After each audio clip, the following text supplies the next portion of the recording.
70 जे दौर में सिंध में 21 लख एकड़ ज़मीन आबाद थी। सिंध में को बि बैराज न हुयो ऐं पंजाब में फ़क़ति 7.5 लख एकड़ ज़मीन आबाद। पंजाब में बैराज बि हुया। हिन महिल पंजाब में 4.5 करोड़ एकड़ ज़मीन आबाद थी ऐं सिंध में फ़क़ति 1 करोड़ ऐं कुझु लख एकड़। उन जो मतिलबु इहो न आहे त सिंधी माण्हू जेके आहिनि सिंध जे हाली जेके महिनत कशा आहिनि ईअं न आहे। पाणी मिले ई कोन थो ज़मीन आबाद करूं। इन करे पंजाब सिंध जे पाणी ते ॾाढ जे दौर ते ताक़त जे दौर ते कब्ज़ो करे वेठो आहे। हिकु फोरू भाउ वारो किरदारु थो अदा करे। तंहिंजे करे पंजाब खे को बि आलमी इख़लाक़ी इस्लामी हक़ नथो पहुचे त असांजी दरिया कीअं कब्ज़ो करे। तंहिंजे करे सिंध जे माण्हुनि खे घुरिजे अॼुकल्ह जुडिशनरी मार्शल आहे उन में रुपयो बि जमा न कराइनि। जेकॾहिं रुपयो बि जमा करायूं त सम्झो त पंहिंजो पाण खे मुआशी क़तलेआम ख़िलाफ़ थियनि था।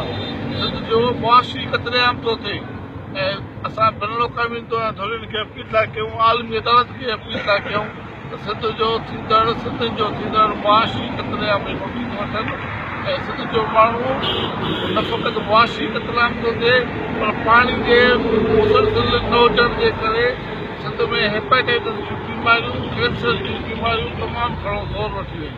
नतीजो निकितो आहे त सिंध जे माण्हुनि जी उमिरि वधि खां वधि 50 साल बसि थी।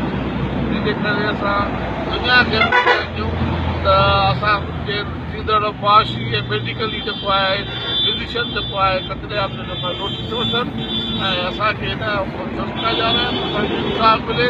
सिंधू दरिया ते फ़क़ति हक़ शरई लिहाज़ सां, आलमी लिहाज़ सां, क़ानूनी लिहाज़ सां उहो फ़क़ति सिंध जो आहे। तंहिंजे करे असां पंहिंजे दरिया खे छिलाइण जे लाइ, पंहिंजे दरिया तां कब्ज़ो हटाइण जे लाइ असां सिंध खे जेको आहे हिमत करणु घुरिजे ऐं उन दौलत वासियुनि खे जेको आहे जस्तो ॾियां जेके हिते जेको आहे सरकार वेठा आहिनि।